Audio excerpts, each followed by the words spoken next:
ఉంటే నియోజకవర్గం బాగుపడుతుంది. అదే ఒక రాష్ట్రంలో ఒక మంచి వ్యక్తి ఉంటే ఆ రాష్ట్రం బాగుపడుతుంది.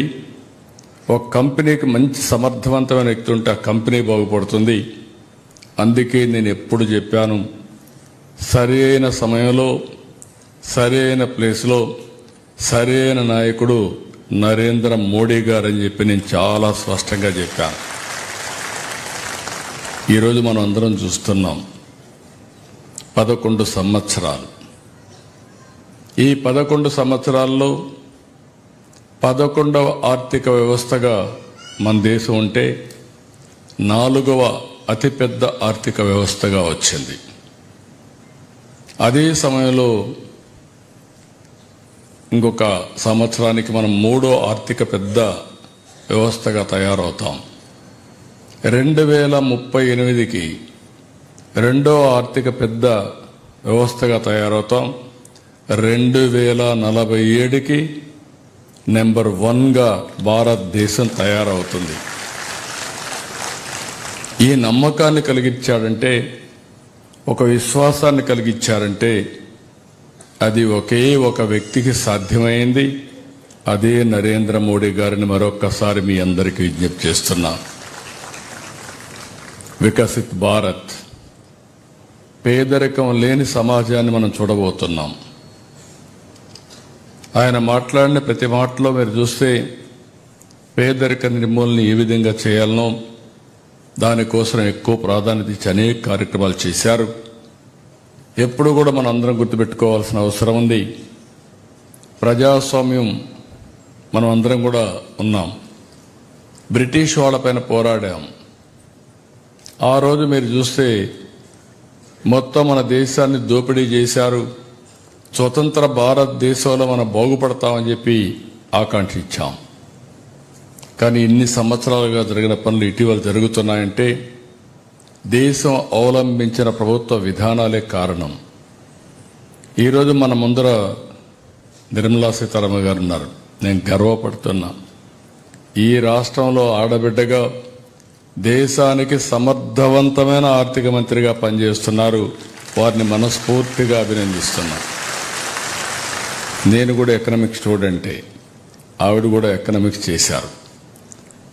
కానీ ఓసారి నేను ఎప్పుడూ చెప్పేవాడిని, ప్రతి ఇంటికి బెస్ట్ ఫైనాన్స్ మినిస్టర్ వచ్చి ఆ ఇంటికి మహిళే.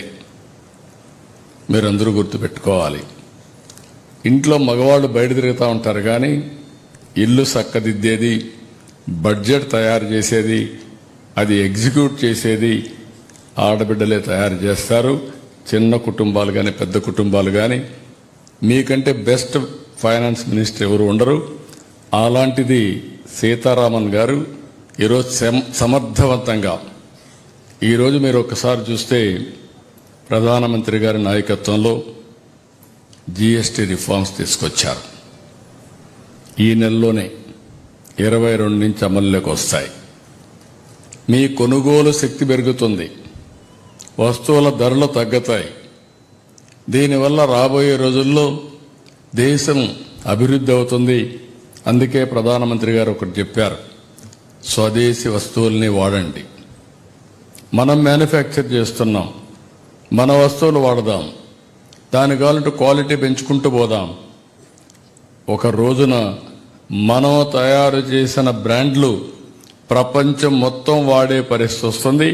అది ఎక్కువ దూరం లేదని మరొకసారి మీ అందరికీ తెలియజేస్తున్నాం. ముందు మన వస్తువులు మనమే వాడుకోవాల్సిన అవసరం ఉంది. ఒక పక్క వెల్త్ క్రియేట్ చేయడమే కాకుండా ఎప్పుడు కూడా నేను ఆరోగ్యాన్ని కూడా మనం గుర్తుపెట్టుకోవాల్సిన అవసరం ఉంది.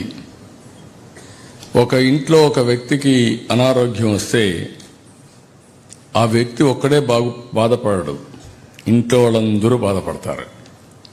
ఇప్పుడు ఇంట్లో వాళ్లే కాదు, రాష్ట్రం కూడా బాధపడుతుంది, దేశం కూడా బాధపడుతుంది. ఎందుకంటే ఇన్సూరెన్స్ కట్టాలన్నా, ప్రభుత్వ డబ్బులు పెట్టాలన్నా ఇవన్నీ ఉంటాయి. ఒక భార్యకు బాగాలేకపోతే భర్త, కుటుంబ సభ్యులు మొత్తం హాస్పిటల్ తీసుకురావడం, చాలా సఫర్ అవుతూ ఉంటారు. అందుకే మనం అందరూ ఈరోజు మీరు చూస్తే స్వస్థ నారీ సశక్త పరివార్ అభియాన్ చాలా వండర్ఫుల్ కాన్సెప్ట్ని ఇది చరిత్రలో ఎప్పుడూ జ్ఞాపకం ఉంటుంది. నరేంద్ర మోడీ గారు 75 సంవత్సరాలు పూర్తి చేసుకున్న సందర్భంగా ఈరోజు ఒక బ్రహ్మాండమైన కార్యక్రమానికి శ్రీకారం చుట్టాడు. ప్రతి ఒక్క నారి, ఒక ఆడబిడ్డల ఆరోగ్యం కోసం ఈ మెడికల్ టెస్టులు తీసుకురావడం చాలా మంచి కార్యక్రమం. ఇప్పుడే మా మంత్రి గారు చెప్పినట్టు మీరు దీన్ని సద్వినియోగం చేసుకోవాల్సిందిగా మిమ్మల్ని అందరినీ కోరుతున్నా. నేను కూడా ఎప్పుడూ మాట్లాడుతున్నాను, డబ్బులు సంపాదించాలి, పేదరికం ఉంటే అన్ని సమస్యలు ఉంటాయి, అదే సమయంలో ఆరోగ్యంగా ఉండాలి. ఈ రెండు ఉంటే ఆనందంగా ఉంటాం. అదే నేను చెప్పేది. ఎప్పుడైనా సరే వెల్తీ, హెల్తీ, హ్యాపీ సొసైటీ ఉండాలనేది మా ఆకాంక్ష. ఈరోజు ప్రధానమంత్రి గారు ఆ దిశగా పనిచేస్తున్నారు. మేము కూడా దీన్ని సాధించడానికి అన్ని విధాల ప్రయత్నం చేస్తామని చెప్పి కూడా నేను మీకు తెలియజేస్తున్నా. Visakhapatnam one of the best city, నేను ఎప్పుడూ మెచ్చిన సిటీ. మీ అభిమానం చూసిన తర్వాత నేను ఎక్కడికి పోయినా గొప్పగా చెప్పే ఏకైక ప్రదేశం అది విశాఖపట్నం అని చెప్పి మరొకసారి మీకు విజ్ఞప్తి చేస్తున్నా. దానికి కారణం మీ మంచితనం. ఆ రోజు హుద్దుద్ సమయంలో కానీ తర్వాత కానీ అనేక సందర్భాల్లో మీరు చూపించిన చొరవ నా జీవితంలో ఎప్పుడూ మర్చిపోలేం. అదే సమయంలో ఇటీవల మీరు చూస్తే దేశంలోనే మహిళలకు సేఫెస్ట్ టౌన్ వచ్చి Visakhapatnam. That is a very big achievement. ఇది శాశ్వతంగా కాపాడుకోవాలి. ఇప్పుడు అభివృద్ధి ఎక్కువగా వస్తూ ఉంది, మీరు గుర్తుపెట్టుకోవాలి. గూగుల్ వస్తుంది. ఈరోజు ఫైనాన్స్ మినిస్టర్ గారి సాయంత్రం జీసీసీ మొత్తం ఎవరైతే కంపెనీలు పెట్టగలుగుతారో ఐటీ మొత్తం వారందరినీ పిలిచి ఒక మీటింగ్ పెట్టారు. వారికి కావాల్సిన ల్యాండ్ కానీ ఇన్సెంటివ్స్ ఇస్తాం. భవిష్యత్తులో దేశంలోనే ఒక మంచి సిటీగా విశాఖపట్నం తయారవుతుంది. నేను ఎన్నోసార్లు చెప్పాను, ఇది టెక్నాలజీకి ఒక హబ్గా కూడా తయారవుతుందని చెప్పి నేను మీకు తెలియజేస్తున్నా. ఇవన్నీ ఒక ఎత్తు అయితే మీ ఆరోగ్యం ఒక ఎత్తు. మిమ్మల్ని అందరినీ ఒకటే కోరుతున్నా, రాబోయే 15 రోజులు ఇక్కడ ఈ కార్యక్రమం పెద్ద ఎత్తున జరుగుతుంది. మీరందరూ కూడా టెస్టుల్లో పూర్తిగా సహకరించాలి. దానివల్ల ఏ విధంగా మిమ్మల్ని ముందుకు తీసుకుపోవడం కోసం 1-2 టెస్టులు కాదు. ఈరోజు మీరు చూస్తే మదర్ అండ్ చైల్డ్ ప్రొటెక్షన్ కార్డులు ఇవ్వడం, గర్భిణీ స్త్రీల సంరక్షణతో పాటు పిల్లలకు టీకాలు వేయడం పైన దృష్టి పెట్టాం. రక్తహీనత, పౌష్టికాహారంపై అవగాహన కల్పిస్తాం. ఈరోజు నేను చాలాసార్లు నిన్న కూడా మా ఐఏఎస్ ఆఫీసర్లకి, ఐపీఎస్ ఆఫీసర్లకి అందరికీ చెప్పాను, మన ఆరోగ్యం మన చేతల్లో ఉంటుంది. మనం తినే తిండి పైన, అదే సమయంలో రాత్రుల్లో సరైన నిద్రపోవడం, అంటే మనం మంచి పనులు చేస్తే నిద్ర బాగా వస్తుంది.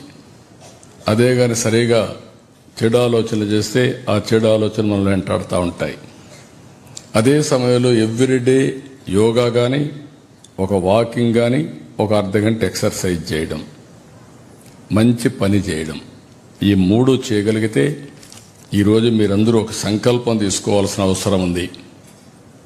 మన దేశాన్ని ప్రపంచ దేశాల్లో నెంబర్ 1 దేశంగా చేయాలనే సంకల్పం ఉండే వ్యక్తి నరేంద్ర మోడీ గారైతే ఆయన జన్మదిన రోజున ఈ రోజును. రెండోది విశ్వకర్మ. పురాణంలో దేవతలకు శిల్పిగా పూజింపబడతాడు. స్వర్గలోకం, అదే మరిగా లంక, ద్వారక, ఇంద్రప్రస్థవంతి నగరాలు నిర్మించాడు ఆయన. మీరు చూస్తే ఇంజనీర్లు, శిల్పులు, కార్మికులందరూ కూడా ఆయన దైవంగా పూజింపబడతారు.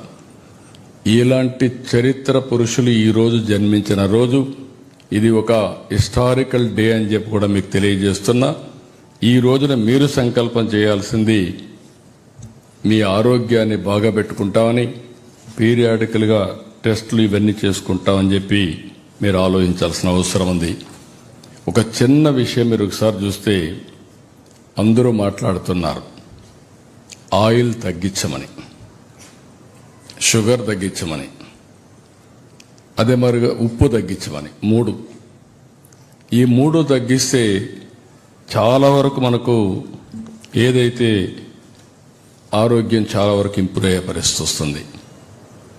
ఈరోజు మనం మామూలుగా అయితే ఒక వ్యక్తి ఒక నెలలో అడల్ట్ అయితే 1 లీటరు ఆయిల్ వాడుతున్నారు. ఆప్టిమం 700 మిల్లీమీటర్లు ఎంఎల్ వాడితే సరిపోతుంది. షుగర్ అయితే 500 గ్రాములు వాడుతున్నారు. 300 గ్రాములు వాడితే సరిపోతుంది. సాల్ట్ అయితే ఏదంటే తినకుండా అయోడైజ్డ్ సాల్ట్ 200 గ్రాములు 250 వాడుతున్నారు. 150 వాడితే సరిపోతుంది. ఈ 3 చేసి మీరు చూడండి.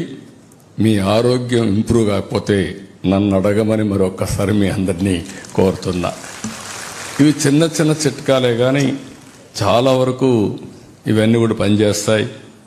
ఈరోజు రేపు ఎల్లుండి మీరు చూసినప్పుడు gynaecology, ENT, dermatology, psychiatry, dental surgeon, paediatric all doctors అందరూ వస్తున్నారు. వీళ్ళందరూ వచ్చి మీ సేవలన్నీ కూడా మిమ్మల్ని టెస్ట్ చేసిన తర్వాత కాంప్రహెన్సివ్ డేటాబేస్ కూడా తయారు చేస్తున్నాం. ఆ డేటాబేస్ ప్రకారం ముందుకు పోతారు. ఈరోజు